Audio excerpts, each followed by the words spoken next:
Quando foi publicado e o que diz? Olha, lá no X, antigo Twitter, o Nicolas Ferreira fez uma postagem citando uma matéria veiculada pelo PT, que diz o seguinte: você sabia, Alexandre de Moraes, ministro golpista da Justiça, recebeu 4 milhões de empresa investigada pela Polícia Federal.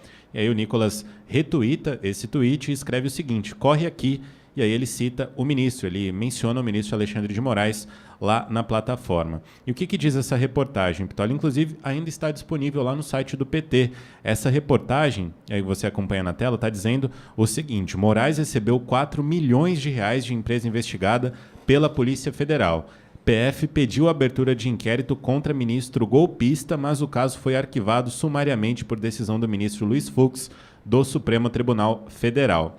Essa matéria do PT, na verdade, chama para a matéria original, que é da Folha de São Paulo, e diz o seguinte: a Operação Acrônimo, coordenada pela Polícia Federal e o Ministério Público Federal, apreendeu documentos que indicam o pagamento de pelo menos 4 milhões de reais de uma das empresas investigadas, a JHSF Participações de São Paulo, para a firma de advocacia do ministro da Justiça, Alexandre de Moraes, entre 2010 e 2014. Na época, Moraes não tinha cargo público. No último dia 16 de agosto, a PF encontrou sobre a mesa de um dos principais... 16 de agosto é de 2017. Exatamente, essa matéria é de 2017. De um dos principais executivos da JHSF, empresa do setor imobiliário, uma planilha impressa com o nome Alexandre de Moraes. Isso além de valores e duas siglas, PT e PSDB. Os valores a Moraes estariam associados à palavra Parque Bem, antigo nome de uma empresa de estacionamento do grupo JHSF. No dia 31 do mesmo mês de 2017, durante o depoimento prestado à Polícia Federal pelo proprietário da empresa, José Auriemo Neto, a defesa do Executivo confirmou que a referência era mesmo ao ministro da Justiça, ou então ministro da Justiça. Bom, na primeira planilha analisada, constavam 3 pagamentos que somavam 1 milhão de reais em 2011. A defesa da empresa ficou de apresentar os documentos fiscais dos pagamentos, que seriam honorários advocatícios. Dias depois, enviou recibos ou notas fiscais sem mais detalhes dos serviços realizados. Nesse meio tempo, os investigadores descobriram outras planilhas que apontaram um total de 4 milhões de reais à firma do ministro.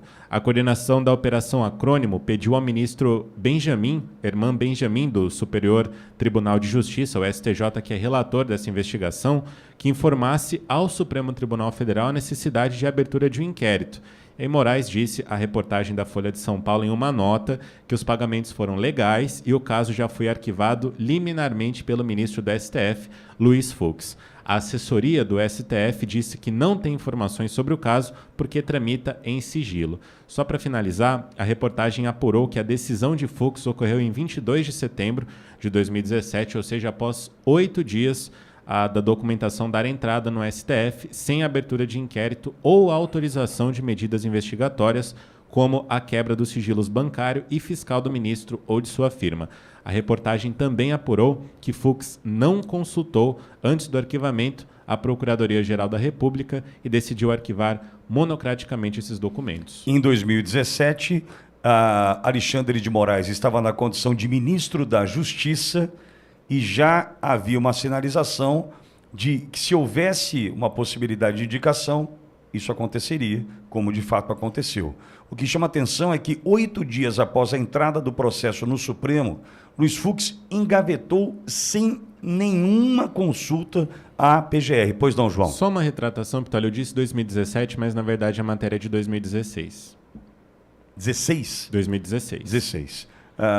Perdão, João, eu induzi ao erro que eu falei 2017. Eu te induzi ao erro, me perdoe. Olha a gravidade disso. Ninguém solta a mão de ninguém. Imagina quanto não custa os honorários de um Lewandowski. Explica aí se ninguém solta a mão de ninguém, boa. É difícil explicar.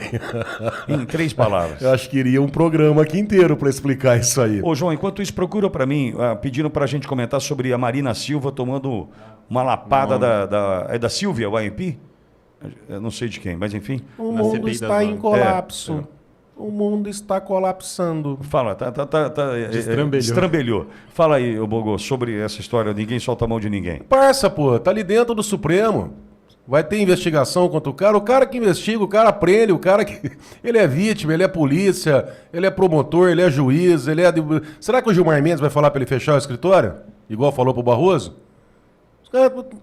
Eu volto a dizer, imagina quanto não custa, não é nem o parecer, hein?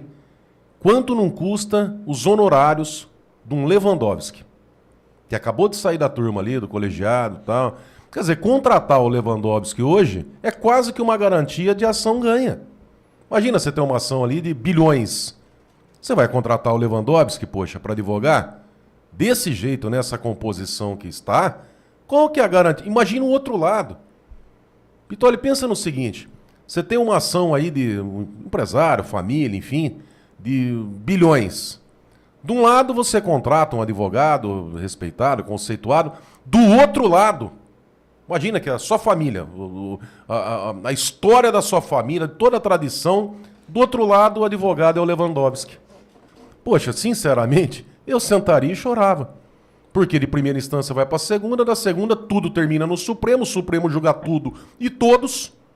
Numa composição dessa, numa realidade dessa que nós estamos vivendo, qual que é a garantia de imparcialidade? Ai, Borgo, mas você não pode ficar pensando desse jeito. Meu Deus, como é que eu não vou pensar quando o Lula janta com o Zanin, que era advogado dele, que está no Supremo, com o Alexandre de Moraes, com o Gilmar Mendes.